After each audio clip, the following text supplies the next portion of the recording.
Hey guys, good afternoon and welcome to MF Corner. I'm Pavitra Parekh. With me is Sonal Bhutra, and today we're going to help you draw out a 10-year long mutual fund investment plan. So we want to take a really holistic approach to this and talk about the key characteristics of a good portfolio, the number of schemes that you should have, and how you can really go ahead, and construct this basket. I think this is specifically useful at a time when we have seen the broader market pull back from the highs. It's been a significant pullback. Having this kind of investment plan, Sonal, can help keep you on track. And I think for any investor, it can just lend some amount of comfort also that you have a plan going and you don't need to get too disturbed by these kinds of fluctuations in the market. Oh, absolutely. And that is where we need some expert advice, right? So joining us today is Mohit Gang, the CEO at Moneyfront. Mohit, always a pleasure having you with us and discussing everything about mutual funds and investments in general. Now, there are many factors to consider when we talk about financial planning. But what are the good characteristics of a good mutual fund portfolio? Thank you, Sonal and Pavitra. Always a pleasure to be on this show. So I'm glad that we are talking of a decade-long portfolio. Yeah. Honestly, in these kind of markets, it's very easy to be drawn into daily movements and so on and so forth, right? So I think the first starting point for a great portfolio is that you have to set your objectives and goals very, very clearly. You have to define what you want to save for, how much do you want to save, and what are the targets that you're looking at. Whether it could be your retirement, it could be your child's marriage, education, your purchase of a property or anything, right? If you bucket it, define it, and you track it, you will deliver it, right? So it's that easy, basically. But you have to set realistic asset allocations, realistic goals, and everything. Once you have gone through that, you set your risk profile, which I think is something which most of the investors ignore today. You, I, every one of us are extremely different human beings. We have different psychological differences in terms of how we think, how we behave at situations, how we handle risk, how we tackle volatility, so on and so forth. So it's very important to assess how much risk can I take with my capital, what are my liabilities, who are my dependents, what kind of money do I really want to preserve for myself, what is the money which I can put at risk, right? And all those things have to be clearly measured and defined, which is what a comprehensive risk profiling exercise will do. Once you have set your goals, done your risk profiling, the next step is fairly easy then, which is what you have to define your asset allocation, which goes in tandem with your risk profile. Saying, okay, if my risk profile is whatever, I can't handle too much of volatility, can't take too much of a risk, then I will have a combination of, let's say, 60 debt, 40 equity, or so on and so forth. A financial expert will always help you do that. Once you have framed your asset allocation, then the easier task is to pick and select the underlying assets themselves. So within equity, what kind of a mix do you want to have? How much large cap? How much mid cap? What proportion of small caps? Do you want to have some tactical play? And that combination will then define how successful your portfolio is. And once you have defined, done, then you just have to be disciplined and just keep doing the daily drill. Okay, got that. So tell us, with this kind of, long-term view, you're looking at 10 years, how many funds do you think you need, which is a good amount to have you covered, looking at different asset classes as well? And then also, if you are investing with such a long-term view, do you think an SIP is a better approach just because, it'll give you a more averaged out price? Or do you think if you have lumps of money lying around, it would be good to deploy it?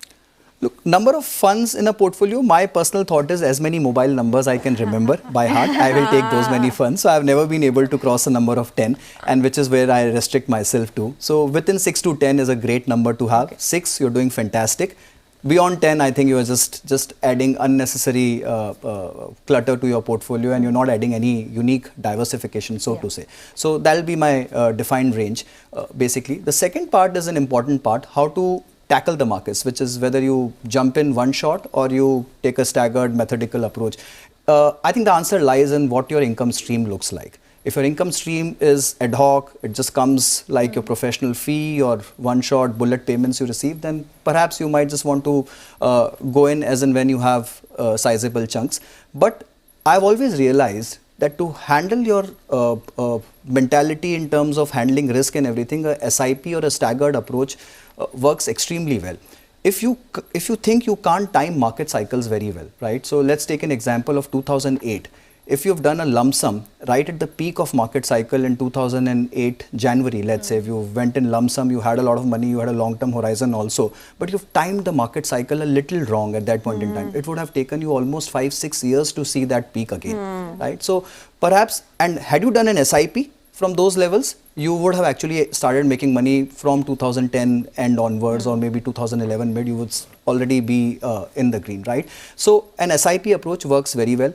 Unless you have a very, very long horizon, you don't care about that pot of money and you really want to play the long game and you have the wherewithal to handle the volatility and the liquidity pressures, then you might go for lump sum. But to my mind, I think for a normal salaried guy, a retail investor, SIP always works better. Okay, you spoke about a number of mobile numbers you can remember. With this generation, everything is digital. I don't know how many numbers I don't know how he remembers 10. I think I need to have 4 mutual funds by that logic. Okay, so while we're talking about a perfect portfolio, a good mutual fund portfolio, how much of it should be skewed towards equity? Within equity, there are so many segments, be it small, mid and large cap. How would you divide that? Sonal, it's very individual specific. Yeah. Honestly, it all depends on how much risk can I take and how much liquidity do I have and all those things. But let's say, assuming that you want an equity portfolio, within the equity, what could be your contours? Look, I've been of a very strong opinion that large caps have to be the bulk of your portfolio at any given point of time, irrespective of what market cycle are you in, irrespective of what your risk profile is. You could be the most aggressive of risk takers, right? But still, large cap component in your portfolio has to be the strongest component, which has to be 50 to 60% under any scenario. The remaining 30%, 15% mid and small cap each, and then you keep something for tactical play, which could be an international allocation, a commodity allocation, some sectoral, some thematic, depending on the market scenario. If you really want to do that, if you're not comfortable doing that, then I would say shift that as well to a large or a flexi cap kind of an allocation. When I say large cap, I tend to include flexi cap in that, or perhaps a large and mid cap category in that. I'm just saying the underlying overall portfolio composition should be more tilted towards a large cap at any point in time. Okay, more tilted towards large caps. This is also a good time to be discussing it because over the past few weeks, we have heard from SEBI on many occasions saying that, they are straight up worried about what's going on in mid and small caps, about the froth building. How do you look at this space now? And for someone who, tell us for both instances, for someone who's already invested in this space, what would you do? And for someone who's not exposed to these pockets, what would you do? Look, I think there are two fundamental rules in life. When a regulator speaks, and when your spouse speaks, you have to listen, right? So you can't ignore both of them. You have to pay due attention at all points in time. And if the regulator has alarmed a bell, you better pay attention, and which is what market is realizing now in hindsight, right? And there was, I think we have spoken about this in our shows also, that there was a lot of froth building around mid and small caps. And look, I think what happens is investors get drawn into these things, but they don't understand the liquidity scenario of these funds. Even today, if you go and check the best of the small cap funds and check their top 10 holdings, I'm not talking about the 80th, 90th or the 150th holding in their portfolio. Even the top 10 holdings, you go and check the daily volumes on those stocks, you will find there are hardly 15,000, 20,000, 30,000, those kinds of numbers, those kind of shares are getting traded. The last stock in that portfolio is perhaps not getting traded at odd days, right? So the liquidity is extremely dire, and hence investors need to realize that in a falling market, there will be no way out for these schemes, and there could be a free fall in the portfolio. So that's why one has to be very, very cognizant that you better stay with the large cap part of your portfolios, and small and mid, you keep as much as you can handle volatility, and you can just be totally aware of what should be the thing. There was a second part to your question, which I think I missed out in my answer. No, so I was asking you that, for example, if someone is already exposed to these pockets, so what do you do then? And for someone who's just not exposed at all, what do you do in both those cases? So look, if you're already into the game, honestly, this is not the time to panic out and redeem, right? You will lose a lot of value, and you should not be doing that under any situations. Market has already shown some signs of bounce back today, but perhaps it could be a dead cat bounce for all you know, right? It's very difficult to figure out whether this is a realistic bounce and you will again see a rally from here on. Though individual portfolios have taken huge beatings and perhaps have got wiped out by almost 15-20% if not more, right? So my sense is, if you have incremental allocations and if you are underweight small and mid caps, you can start gradually dipping in through again a staggered measure. But if you're already overweight, you've seen a correction, just stay put with your allocations. That goes both for mid cap and small caps, or across the market for that matter, right? Absolutely. Okay, all right. So, we have a lot more questions, but we have to slip into a short break. When we'll do that, and we'll come back and continue our discussion with Mohit on creating a long-term mutual fund investment plan. Stay tuned for that.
Welcome back. You're still tuned into Mutual Fund Corner. We still have with us Mohit Gang, and we are discussing everything about building a long-term portfolio. That long-term means around 10 years. So, we've spoken about a whole host of things, Mohit, but there are a lot of interesting sector and thematic funds that have come out as well. What do you think of it? Is there anything that appeals to you right now? Look, Sonal, my standard disclaimer will be, unless you are extremely comfortable with the sector, don't venture into it and rather rely on a flexi cap or a diversified theme. But if you are, then there are many, many interesting themes on offer in the market, right? I personally like the HDFC Defence Fund a lot. The theme is very, very unique. They've entered the market last year only, though the defense sector has run up a lot, and one has to be extremely cognizant of the market run up in that segment. But I think it's a secular long-term story. So if one really wants to play defense as a sector, the kind of companies which are operating are fantastic. The kind of order books are all swelling. So I think that's a great theme to be. There is a Pru ICSI manufacturing fund. Again, it's based on the Make in India theme.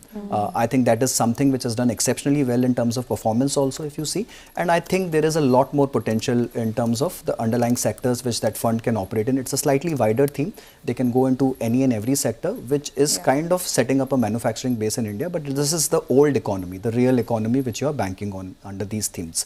Then you have the energy theme, and there is a Tata Energy and Natural Resources Fund. So if you are perhaps more towards the green part, the solar part, and renewables and energy consumption and power, those kind of sectors, then yes, I think that's the fund to go for. So again, a theme which is picking up not just in India but globally. And you will find multiple other themes which are available in the market. These are just few ones which I personally think are good ones. Some of these have really delivered, right? I remember when the HDFC fund, defense fund came out, there was so much talk about, oh, but the stocks have rallied so much. And look at it from there also, it's rallied so much. So you never know, but you have to have the guts to take that kind of call, I guess. Absolutely. But let's talk about the other asset classes as well, because if you're looking at a 10-year kind of plan or any kind of plan, actually you should have some exposure to, say, debt, to gold maybe. What categories within debt do you think are good when you're looking at this kind of investment horizon? Look, you should have some portion of your portfolio in fixed income at any given point in time. Under fixed income, now there are two ways to think about it. If fixed income is meant for a long-term parking, let's say if you're using fixed income as an instrument for 5-year, 10-year, 20-year kind of parking, then you have to go into gilts and long-ended gilts. Why gilts? Because that's the safest zone in fixed income. Government securities are the safest form of papers. When you're taking a 10-year, 20-year call, you cannot perhaps rely on any kind of credit fund or any kind of corporate funds to that extent. Plus in India, the market is not so deep that you have corporate bonds with a longer tenor. So you have to go gilt way. You also, when you're going the long tenor, you would really want to maximize your accrual yield in the portfolio. So the accrual yield will perhaps be highest when you go the longer tenor. Right now, it's a fantastic play. Honestly, if someone really wants to make money in debt, this is the time to enter in. You will have a lot of bond inflows because of JP inclusion, Bloomberg inclusion, so on and so forth.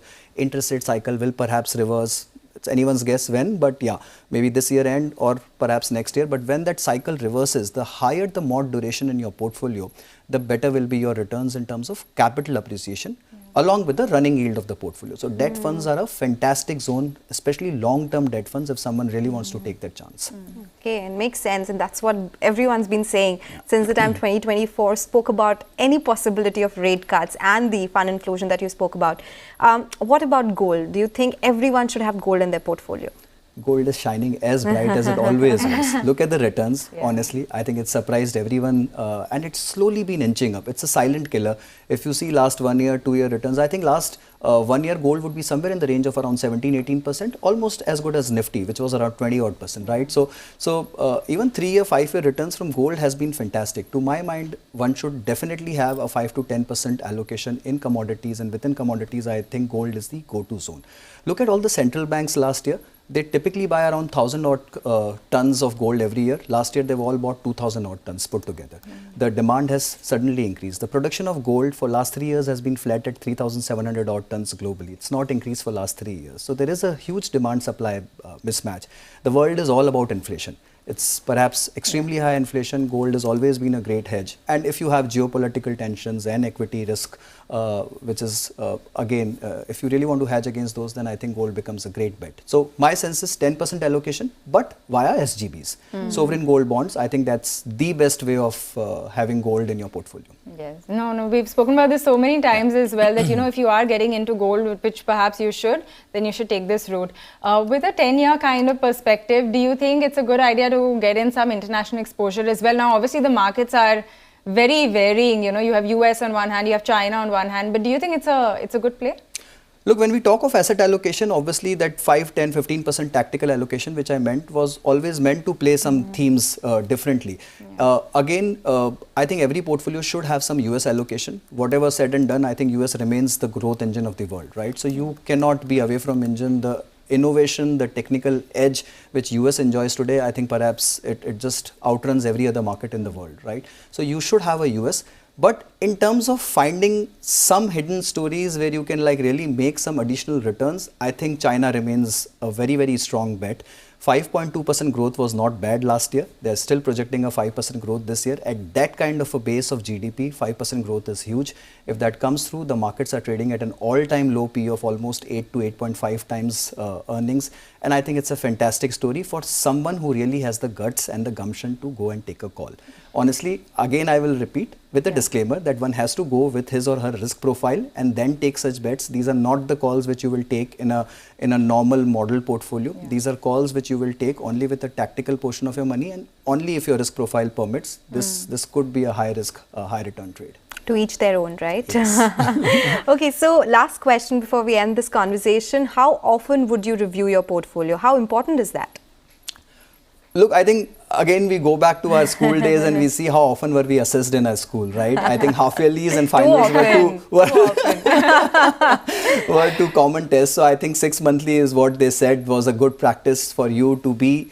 Even though if you don't want to change something, you just want to know where you stand, right? And then if you had those midterms and whatever assessments practically, so you have to keep looking at your portfolio every quarter.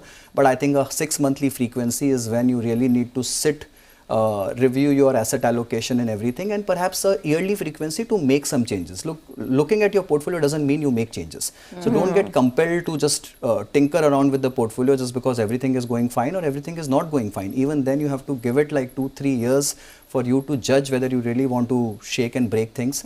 Otherwise, I think just a normal assessment, whether you are on track to reach your goals and achieve your objectives, is something which every investor needs to do. I had weekly tests. I don't know how was I reviewed. I'd never go to that school. That's not important. That's not important. Don't do that. You were a trader. Oh my God, please.